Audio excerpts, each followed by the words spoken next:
Assalamualaikum warahmatullahi wabarakatuh. Selamat pagi rekan-rekan di lingkungan kerja RSUD Siti Fatimah Provinsi Sumatera Selatan. Baiklah, dalam kesempatan ini izinkanlah saya Chandra dari sub bagian pengelolaan SDM untuk menyampaikan video singkat tentang tutorial cara pengisian MySAPK. Baik, hal pertama yang kita lakukan adalah kita masuk ke dalam laman resmi MySAPK, yaitu http://mysapk.bkn.go.id. Kemudian akan muncul tampilan seperti ini. Selanjutnya kita login dengan cara memasukkan NIP kita dan password yang sudah kita setting sebelumnya.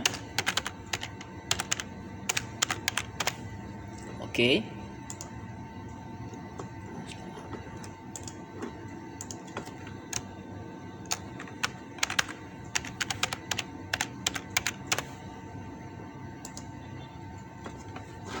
Selanjutnya tampilan yang akan muncul di layar PC kita adalah seperti ini.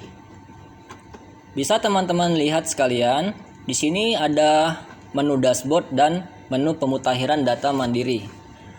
Nanti kita akan masuk kepada menu pemutakhiran data mandiri. Oke, kita masuk. Maka tampilannya akan seperti ini. Rekan-rekan bisa lihat di sini ada tampilan yang berwarna hijau dan juga berwarna merah. Ini menandakan bahwa ada data-data yang sudah selesai saya perbarui dan ada data-data yang belum sama sekali saya input datanya. Baik, sebelumnya saya jelaskan dulu. Dalam proses pemutakhiran data mandiri, ada 12 data yang bisa kita lakukan pemutakhiran datanya. Namun dari ke-12 data ini ada data juga yang bersifat opsional, artinya bisa tidak kita lakukan pemutakhiran datanya dikarenakan terkait kondisi ASN yang melakukan proses pemutakhiran data tersebut.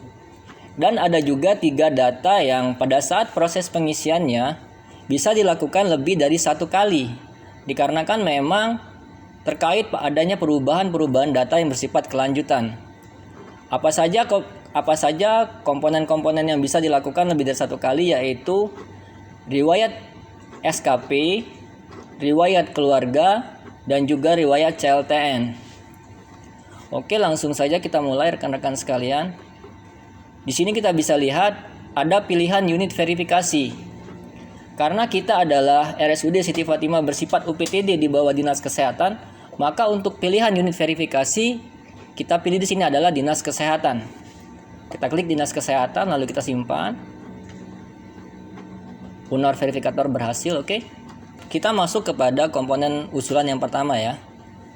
Di sini ada riwayat ubah profil. Seperti rekan-rekan lihat, di sini ada pilih foto.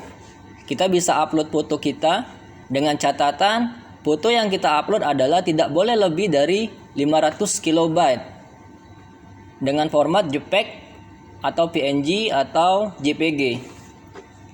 Di sini datanya sudah ada nama, NIP, dan satuan kerja. Lanjut kita klik simpan. Oke. Selanjutnya ada kotak pribadi. Rekan-rekan bisa lihat isian datanya. Oke. Setelah selesai kita isi, maka kita klik simpan.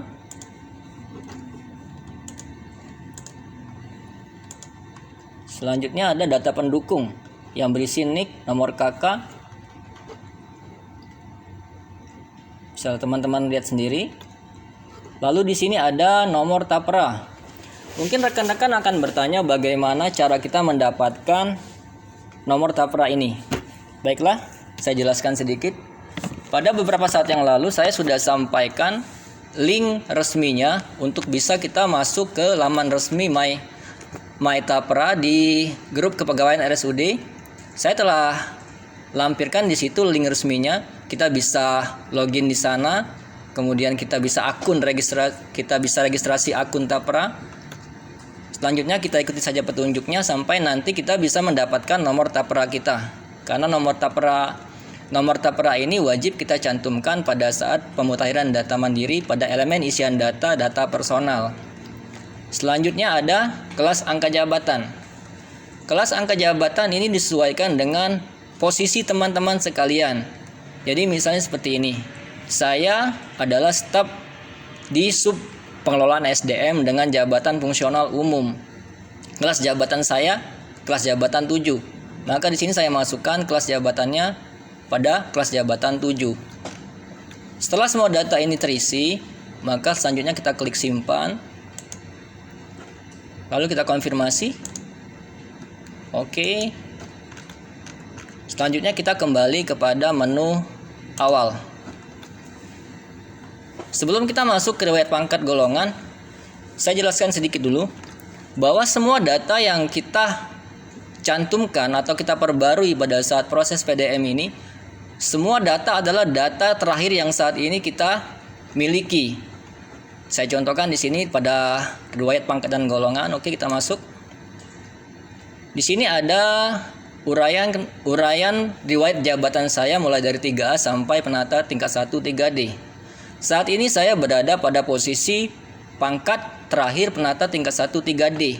Maka data yang harus saya mutakhirkan atau data yang harus saya lengkapi adalah semua data yang berhubungan dengan pangkat terakhir saya, yaitu 3D. Untuk komponennya sendiri bisa kita lihat. Ada golongan, ada jenis kenaikan pangkat. Oke, saya jelaskan sedikit tentang kenaikan pangkat. Pada jenis kenaikan pangkat, maka nanti akan ada beberapa pilihan, seperti pilihan kenaikan pangkat reguler ataupun jenis kenaikan pangkat pilihan seperti pilihan jabatan fungsional tertentu ataupun kenaikan pangkat untuk pilihan jabatan struktural, dan ada beberapa lagi pilihan yang nanti bisa rekan-rekan lihat pada saat melakukan proses pemutakhiran data mandiri. Di sini karena saya kemarin adalah seorang jabatan fungsional tertentu perawat, maka untuk pilihannya saya masukkan jabatan fungsional tertentu. Selanjutnya ada juga nomor pertek, tanggal pertek, dan nomor SK. Kita klik OK. Setelah semua data terisi, maka nanti akan ada dokumen yang harus rekan-rekan upload sebagai dokumen penunjang untuk data-data yang sudah rekan-rekan perbarui sebelumnya. Untuk riwayat golongan dan pangkat, maka dokumen yang harus kita sertakan atau wajib kita sertakan pada saat proses pelengkapan dokumen adalah hanya SK kenaikan pangkat terakhir kita. Kembali lagi saya jelaskan di sini, dan semua nanti di situ ada pada elemen isiannya akan ada detail masalah nomor pertek BKN, tanggal pertek BKN, dan juga nomor surat keputusan. Ini semua bisa kita lihat pada SK terakhir yang kita miliki. Oke. Setelah semua selesai, nanti akan ada pilihan verifikasi untuk kita bisa memastikan lagi bahwa semua data yang kita masukkan adalah benar. Tadi saya sudah jelaskan untuk riwayat golongan dan pangkat hanya bisa dilakukan satu kali pengisian data. Maka saya harapkan kepada rekan-rekan sekalian pada saat melakukan pembaruan data, pada saat poin verifikasi, teman-teman harus memastikan lagi bahwa data yang teman-teman masukkan adalah sesuai dan sudah disesuaikan dengan kondisi teman-teman saat ini. Oke. Setelah semuanya terisi dengan lengkap dan kita pastikan adalah benar, maka nanti juga akan ada poin disclaimer yang menyatakan bahwa data yang saya masukkan adalah benar. Lalu kita klik dan kemudian kita klik tombol kirim. Setelah itu kita kembali lagi ke menu awal. Bisa kita lihat untuk riwayat pangkat dan golongan, semua data sudah terisi dengan benar dan ditandai dengan berubahnya warna yang tadinya merah menjadi hijau. Oke, selanjutnya ada riwayat pendidikan. Sama seperti riwayat pangkat dan golongan, untuk riwayat pendidikan, data yang kita masukkan juga adalah data pendidikan kita yang terakhir saat ini yang sudah dibuktikan dengan surat keputusan tentang pendidikan terakhir kita yang disesuaikan dengan pangkat terakhir kita juga. Oke, di sini saya pendidikan terakhirnya adalah S1 keperawatan, maka semua elemen data isian yang harus saya lengkapi di sini bisa rekan-rekan lihat sendiri. Semua detail ini adalah informasi atau kelengkapan data tentang yang menjelaskan tentang pendidikan terakhir saya. Oke, rekan-rekan bisa lihat sendiri. Setelah data-data ini selesai kita isi, kita klik OK. Dan selanjutnya sama seperti proses-proses sebelumnya, akan ada proses upload dokumen. Untuk kelengkapan dokumen riwayat pendidikan, maka dokumen yang harus kita masukkan di sini adalah ada 2 dokumen yang harus kita upload. Yang pertama, ijazah dan transkrip nilai. Semua dokumen ini bersifat wajib. Saya sarankan kepada rekan-rekan agar bisa men-scan 2 dokumen tersebut dalam 1 kali proses scan, sehingga nanti pada saat proses penguploadan teman-teman bisa mengupload 2 dokumen ini hanya dalam 1 kali proses unggah. Oke, setelah semua proses tersebut kita lalui, baik kelengkapan data maupun kelengkapan dokumen kita lalui, kembali kita klik tombol disclaimer yang hanya bisa kita lihat nanti pada saat kita sudah melakukan proses pemutahiran data mandiri secara langsung. Tapi saya coba sampaikan untuk poin-poinnya di sini agar nanti pada saat realnya proses PDM teman-teman sudah tidak kebingungan lagi. Oke, kembali kepada menu awal. Untuk riwayat pendidikan setelah selesai, langsung kita masuk kepada riwayat jabatan. Baik. Untuk riwayat jabatan, posisi saya saat ini adalah perawat ahli muda dalam jabatan fungsional tertentu. Ini detailnya. Bisa kita lihat. Di sini masih Puskesmas Pengandonan karena memang saya adalah ASN dengan status mutasi. Oke.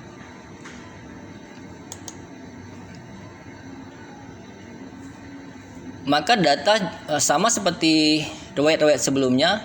Untuk riwayat jabatan juga elemen-elemen data yang harus kita lengkapi atau perbarui juga semua data yang berkaitan dengan jabatan saya sebagai perawat ahli muda pada saat ini.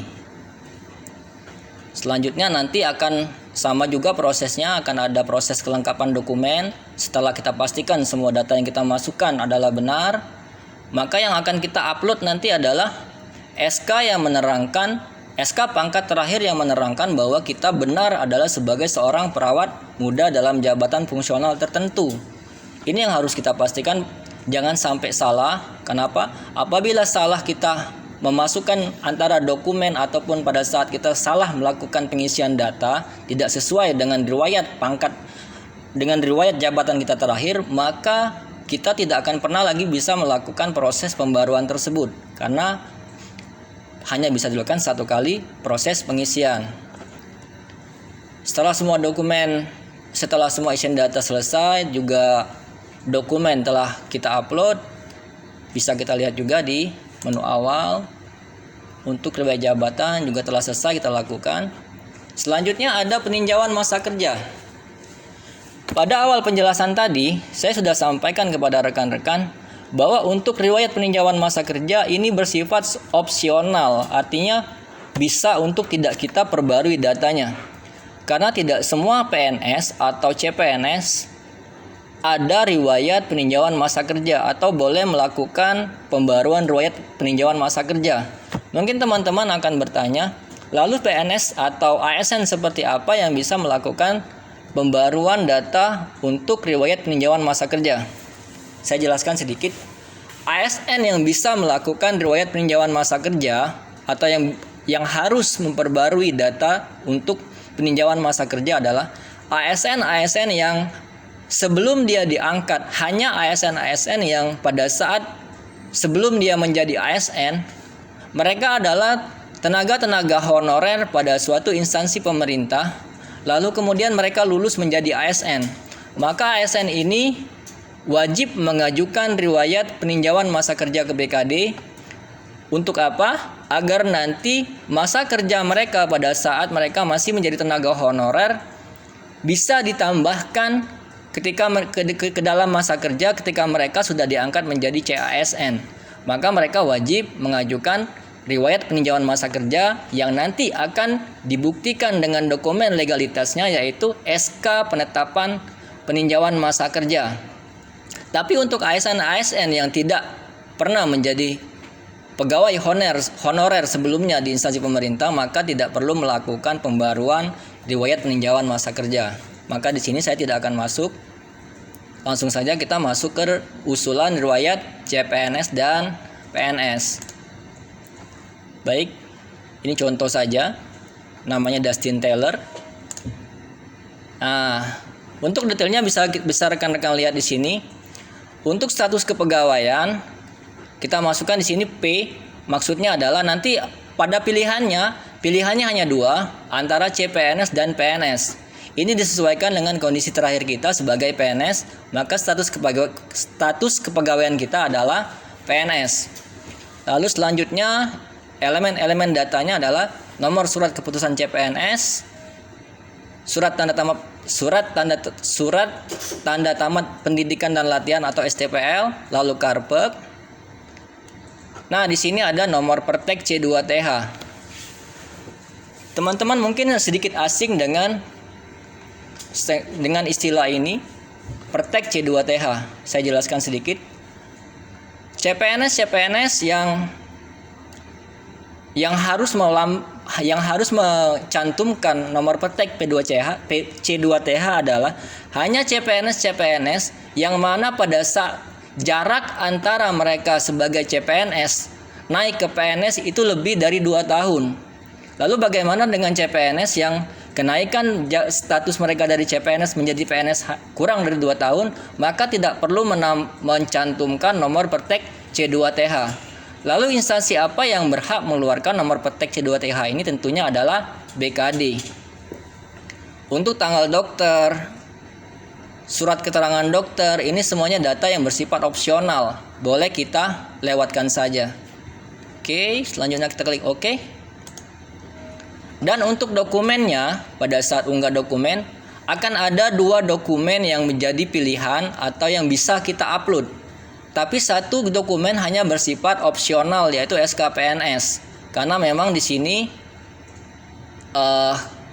riwayat usulannya adalah riwayat CPNS. Jadi yang kita tampilkan adalah data-data tentang CPNS kita. Walaupun dengan status kita disesuaikan status kita sekarang yaitu PNS. Jadi untuk SK PNS-nya hanya bersifat opsional. Sedangkan untuk SK CPNS-nya adalah bersifat wajib untuk kita upload. Oke, setelah semua prosesnya selesai, kita bisa kembali ke menu awal. Bisa kita lihat di sini sudah berubah menjadi hijau. Selanjutnya kita masuk kepada riwayat diklat dan kursus. Oke, kita klik. Di sini banyak sekali riwayat diklat yang sudah saya masukkan. Tapi untuk riwayat diklat yang sifatnya teknis, hanya riwayat diklat yang masa aktifnya atau kita ikuti minimal 2 tahun terakhir dihitung mulai dari kita mengisi data pemutakhiran data mandiri. Jadi untuk diklat teknis yang sifatnya sudah 4 tahun yang lalu bisa kita masukkan, tapi tidak akan dihitung oleh BKN pada saat proses verifikasi akhir di tingkat BKN nanti. Di sini saya masukkan beberapa diklat teknis yang semuanya sebenarnya sudah kedaluarsa. Tapi untuk diklat-diklat yang sifatnya adalah diklat-diklat struktural seperti diklat PIM ataupun diklat yang sifatnya jabatan fungsional, maka itu tidak akan ada batasannya sehingga bisa kita masukkan. Hanya untuk diklat-diklat teknis yang ada masa minimalnya 2 tahun, minimal 2 tahun semenjak kita melakukan proses PDM. Tapi tetap pada prinsipnya diklat yang kita masukkan adalah diklat terakhir yang pernah kita ikuti. Oke. Untuk riwayat diklat atau kursus, maka dokumen yang wajib kita unggah sebagai dokumen yang menunjang data yang kita masukkan adalah sertifikat diklat yang sudah ditandatangani oleh instansi penyelenggara. Dan tentu saja sifat diklat itu adalah menjelaskan diklat yang kita ikuti terakhir, yang kita isikan pada elemen isian data. Oke, setelah semuanya selesai, kita kembali ke menu awal. Bisa kita lihat tandanya juga sudah menjadi hijau. Selanjutnya kita masuk kepada riwayat keluarga. Baik, teman-teman bisa lihat untuk riwayat keluarga, maka ada 3 data yang bisa kita perbarui datanya. Yang pertama data orang tua, data pasangan, dan data anak. Dan masing-masing data ini memiliki dokumen-dokumen sendiri yang bisa kita upload pada saat proses unggah. Oke, kita masuk kepada poin pertama, yaitu orang tua. Kita klik tambah baru. Di sini ada elemen isian datanya, status pekerjaan orang tua. Di sini saya bikin bukan PNS. Lalu nama orang tua kita, tempat tanggal lahir orang tua kita, ini harus diisi dan sifatnya wajib. Lalu ada jenis dokumen. Maksud jenis dokumen di sini adalah dokumen apa yang kita pakai sebagai data pada saat kita melakukan pembaruan data orang tua. Bisa berupa KTP ataupun bisa berupa paspor. Ini tidak boleh kosong. Lalu nomor dokumen, maksudnya ini apakah nomor KTP ataukah nomor paspor. Alamat kita isi random. Nomor HP, nomor telepon, dan email ini bersifat opsional. Boleh kita isi, boleh juga kita lewatkan. Lalu jenis kelamin bersifat wajib. Agama juga bersifat wajib kita isi. Di sini kita pilih Islam. Status hidup kita buat hidup. Lalu kemudian ada status pernikahan yang juga tidak boleh kita lewatkan. Dalam hal ini kita pilih menikah. Lalu kita klik lanjutkan. Oh ya, untuk nama tidak boleh kosong. Saya kelupaan, maaf rekan-rekan. Kita bikin di sini misal Imron.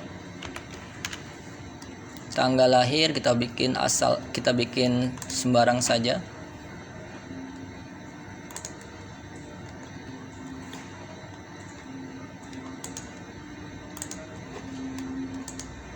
Oke.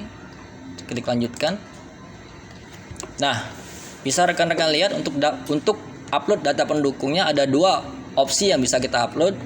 Yang pertama adalah dokumen KK atau dokumen akte kelahiran anak.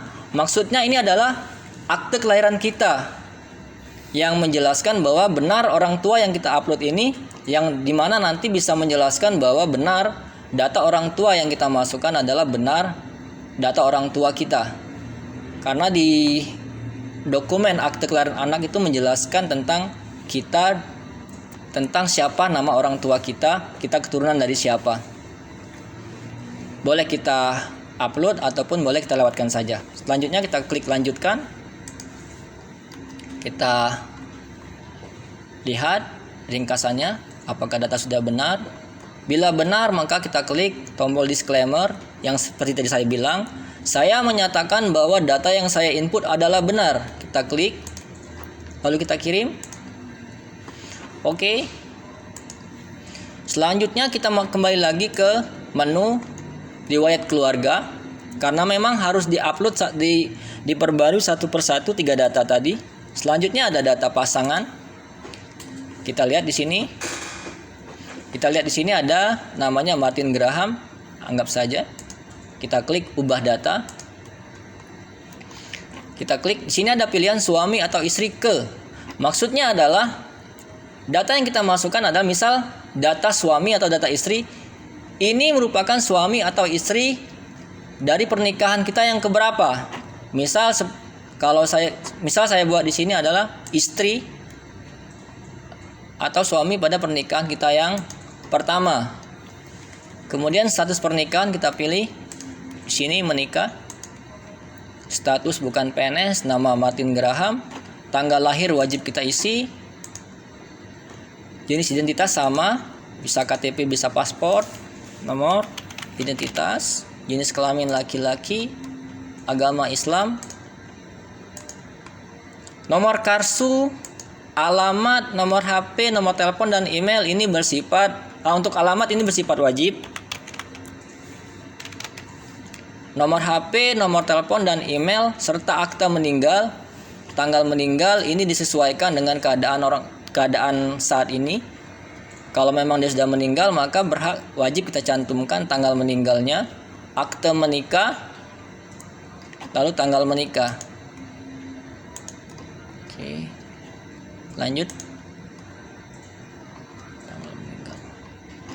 Oke, status hidup. Oke, lanjutkan. Di sini kita bisa lihat untuk dokumen data unggahannya adalah dokumen akta nikah, surat nikah, ataupun buku nikah, atau untuk rekan-rekan yang sudah berpisah dengan pasangannya, maka dokumen yang wajib kita upload adalah dokumen akte perceraian. Tentu saja pada saat isian elemen data, maka status kita adalah bercerai. Kita upload, setelah semua kita upload, kita klik lanjutkan. Dan nanti kembali kepada itu contoh. Ini saya contohkan untuk mengupload data.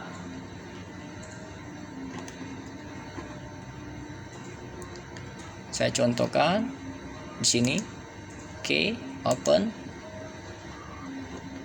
Bisa rekan-rekan lihat, data ini lebih dari 1 MB. Maka data ini tidak akan bisa kita upload. Maka kita cari data yang ukurannya lebih kecil dari 1 MB atau sama dengan 1 MB. Oke. Kita kembali ke menu awal. Ini hanya contoh saja teman-teman. Kita kembali ke menu pemutahiran data. Oke. Masih belum selesai. Selanjutnya adalah data anak. Data anak, misal di sini adalah Christopher Burke. Kita pilih ubah data.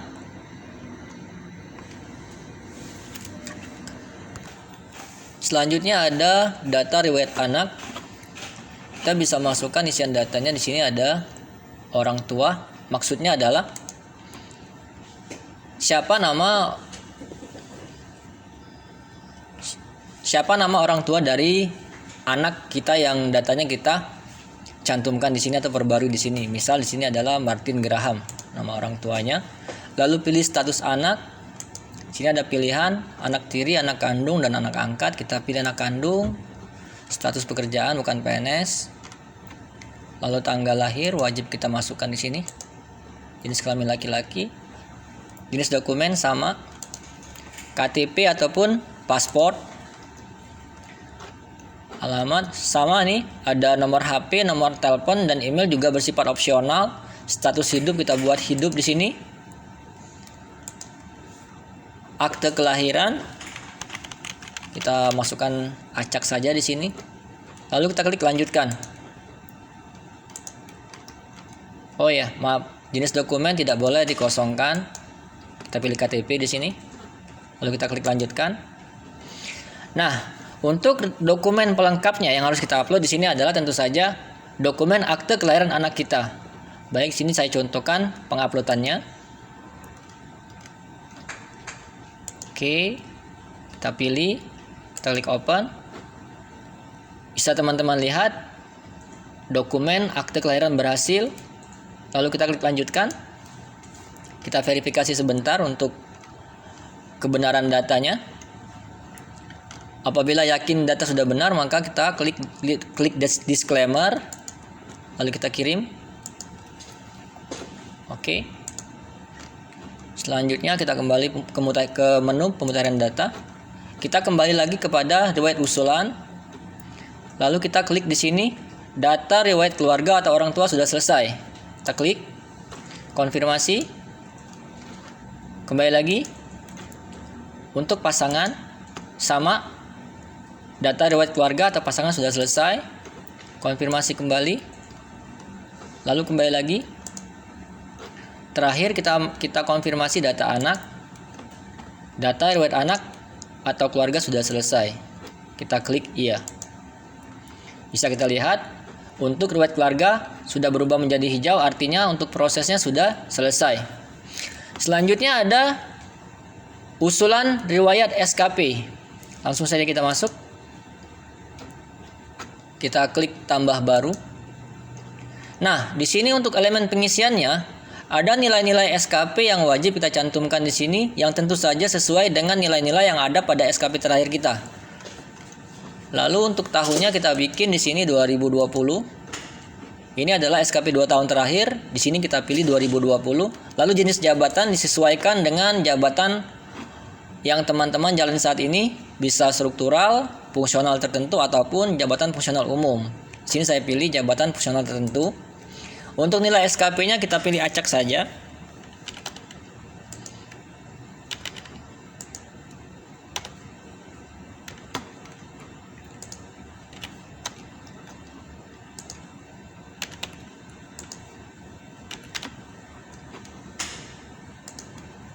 Oke. Lalu di sini ada data tentang data penilai.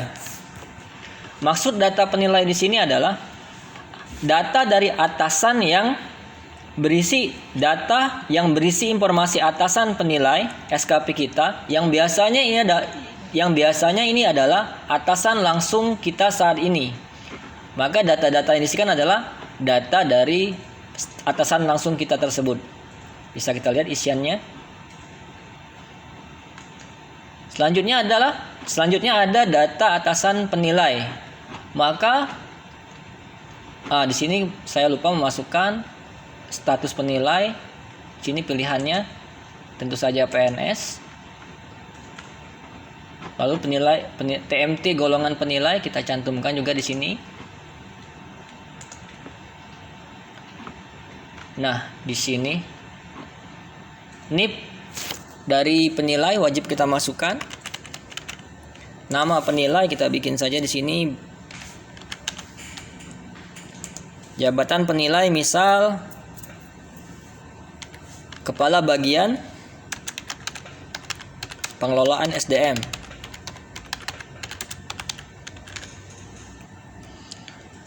Lalu untuk UNOR-nya, seperti yang saya jelaskan di awal, untuk UNOR ini disesuaikan. UNOR sendiri adalah kepanjangannya unit organisasi. Ini disesuaikan dengan posisi ataupun jenis jabatan yang saat ini rekan-rekan jalani. Misal, jabatan fungsional umum pada sub bagian SDM, maka UNOR-nya adalah Kasubag SDM RSUD Siti Fatimah. Ataupun semisal rekan-rekan adalah fungsional umum. Fungsional tertentu di bawah fungsional tertentu sebagai perawat di bawah kasih pelayanan keperawatan. Maka untuk penilai UNOR utamanya adalah kasih pelayanan keperawatan. Karena memang ini sebagai atasan langsung yang memberikan penilaian kepada kita. Maaf rekan-rekan, sedikit klarifikasi. Di sini misalnya posisi saya adalah jabatan fungsional perawat tertentu posisi jabatan saya sebagai fungsional perawat posisi jabatan saya sebagai fungsional tertentu sebagai jabatan fungsional tertentu sebagai jabatan fungsional tertentu sebagai perawat muda di bawah kasih pelayanan keperawatan. Maka di sini penilai jabatan saya adalah kasih pelayanan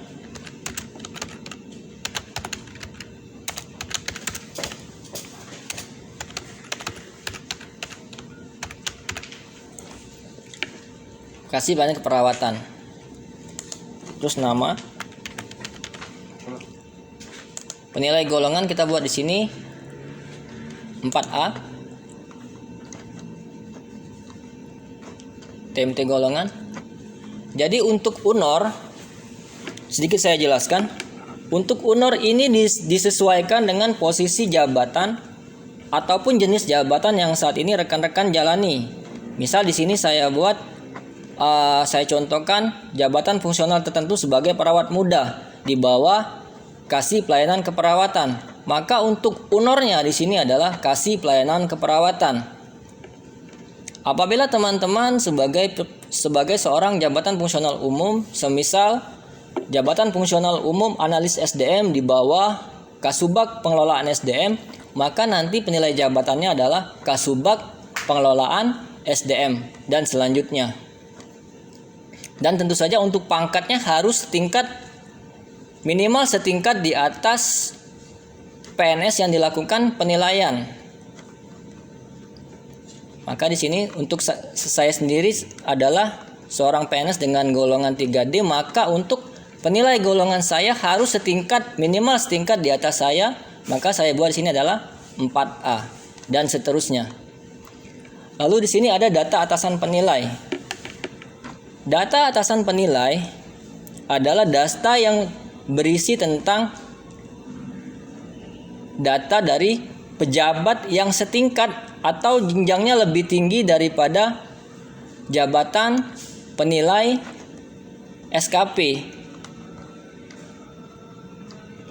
Maka data yang kita lengkapi di sini adalah data yang berisi tentang data dari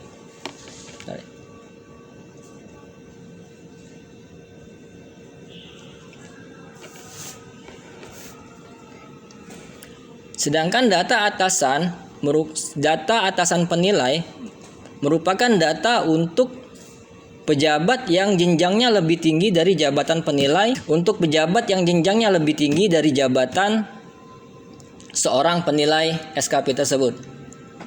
Oke. Kita pilih di sini PNS. Tipnya kita masukkan random.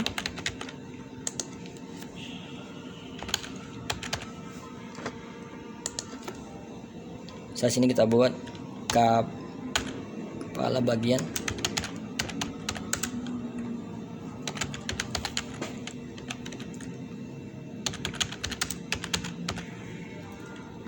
Nama UNOR.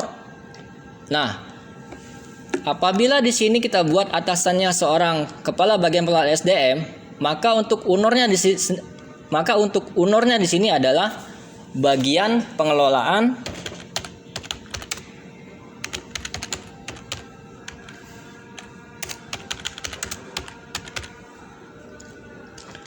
golongan atasan. Kita buat di sini karena tadi sudah 4A, maka kita buat di sini 4B.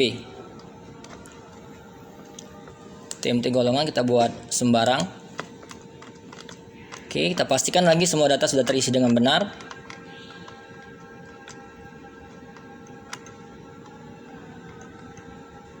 Oke, lalu kita klik lanjutkan. Dan untuk dokumen realisasinya dan untuk dokumen pelengkapnya yang harus kita upload di sini ada dokumen realisasi SKP yang merupakan SKP 2 tahun terakhir. Saat ini kita ada pada tahun 2021, maka SKP yang harus kita upload di sini tentu saja dokumen SKP 2 tahun ke belakang, yaitu SKP 2019 dan SKP 2020, dan ini bersifat wajib kita upload. Saya contohkan di sini, misal datanya sudah di-scan dalam 1 kali scan. Jadi anggap saja kita upload data, 2 data sekaligus. Open. Oke. Upload selesai, kita lanjutkan. Kita verifikasi kembali semua data. Jangan sampai ada yang salah ataupun tidak sesuai. Baik. Bila yakin sudah benar, kita klik lagi disclaimer-nya. Kita kirim. Oke. Kembali ke menu awal. Kita lihat. Oke, sebentar. Lupa saya untuk mengklik tombol ini. Konfirmasi iya. Oke. Bisa kita lihat untuk riwayat SKP sudah berubah menjadi hijau, menandakan riwayat SKP sudah selesai kita isi. Selanjutnya ada riwayat penghargaan. Kita bisa masuk di sini. Kita klik tambah baru. Di sini datanya cuma sedikit ya rekan-rekan. Bisa kita lihat. Di sini ada pilihan jenis penghargaan. Ada banyak pilihannya. Bisa kita lihat. Saya pilih di sini karya Satya 10 tahun. Artinya setelah PNS mengabdi selama 10 tahun, maka PNS tersebut berhak mendapatkan penghargaan ini. Tahun perolehan saya bikin di sini 2020. Nomor surat keputusan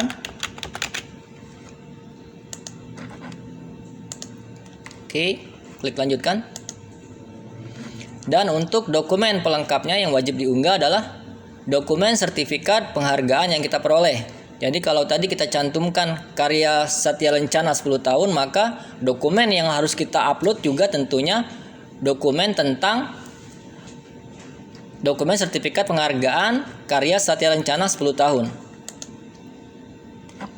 Oke, kita contohkan di sini. Klik open. Lanjutkan. Selesai, lanjutkan.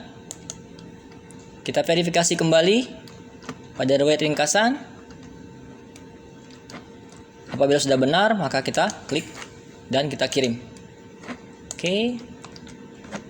Bisa kita lihat untuk riwayat penghargaan ini sudah selesai. Selanjutnya adalah riwayat organisasi.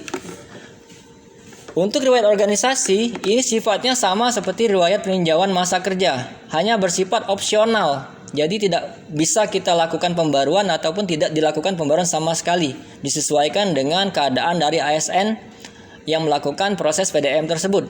Untuk riwayat organisasi di sini saya akan skip saja ya teman-teman. Saya tidak akan masuk ke sini karena memang ini bersifat opsional. Kalaupun teman-teman ada pernah mengikuti organisasi, teman-teman boleh masuk ke sini. Kita lihat sekali lewat saja menunya. Seperti ini rekan-rekan. Oke. Dan nanti tentunya dokumennya yang akan kita masukkan adalah dokumen yang menjelaskan tentang bahwa kita benar pernah bergabung di suatu organisasi tertentu. Oke, selanjutnya riwayat yang terakhir, riwayat CLTN atau cuti luar tanggungan negara. Caranya kita masuk, klik tambah baru. Di sini ada pilihan jenis CLTN. Pilihannya ada 3. Ada penetapan CLTN, pengaktifan kembali CLTN, dan perpanjangan CLTN. Saya ingatkan kembali untuk riwayat CLTN ini juga bersifat bisa lebih dari 1 kali pengisian terkait dari perubahan data yang sifatnya berkelanjutan. Seperti bisa kita lihat pada menunya sendiri, ada penetapan, pengaktifan, dan perpanjangan CLTN. Kita pilih di sini jenis CLTN-nya adalah penetapan CLTN. Lalu kita isi nomor surat keputusannya, tanggal surat keputusan, tanggal mulai CLTN, tanggal selesai CLTN, nomor praktek BKN, ini wajib kita cantumkan, lalu tanggal bisa sembarang, lanjutkan. Oke.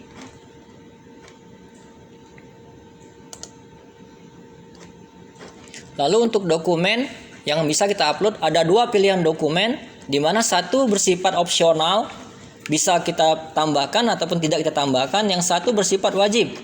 Untuk dokumen yang bersifat wajib adalah dokumen SK CLTN, bisa bersifat penetapan, perpanjangan CLTN, atau pengaktifan kembali setelah CLTN. Tapi di sini seperti contoh. Oke, kita upload. Selesai. Lalu kita klik lanjutkan. Kembali kita verifikasi apakah benar jenis CLTN yang setelah kita pilih, misalnya nomor surat keputusan, tanggal selesai, juga dokumen yang kita upload apakah sudah sesuai. Apabila sudah sesuai, seperti biasa kita klik tombol saya menyatakan bahwa data yang saya input adalah benar. Kemudian kita kirim. Kita lihat di menu awal. Oke, sebentar. Kita klik data riwayat CLTN sudah selesai. Konfirmasi iya. Oke. Seperti rekan-rekan bisa lihat sendiri, untuk riwayat CLTN juga sudah selesai. Baiklah rekan-rekan, dengan setelah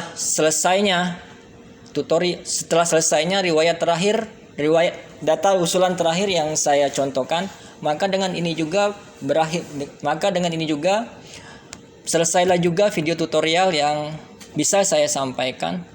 Apabila dalam penyampaian video tutorial saya banyak sekali terdapat kesalahan maupun kekeliruan, saya mohon maaf. Dan saya ingatkan kembali kepada rekan-rekan untuk melakukan proses PDM ini, karena begitu pentingnya proses PDM yang kita lakukan. Karena apabila kita tidak melakukan proses PDM ini, maka tentu saja data kepegawaian kita akan diblok pada tingkat BKN. Dan pastinya untuk semua proses kepegawaian kita tidak akan bisa diproses ke depannya. Misal untuk kenaikan pangkat dan lain-lain. Saya ingatkan juga untuk bahwa datamu adalah tanggung jawabmu sendiri. Apabila sekali lagi saya ucapkan terima kasih untuk rekan-rekan yang telah bersedia menonton video tutorial saya. Dan apabila teman-teman masih belum mengerti tentang penjelasan ini, teman-teman bisa langsung menghubungi saya melalui kontak person 0822 7995 1967. Akhir kata, saya Chandra dari Sub Bagian Pengelolaan SDM mengucapkan terima kasih yang sebesar-besarnya. Wassalamualaikum warahmatullahi wabarakatuh.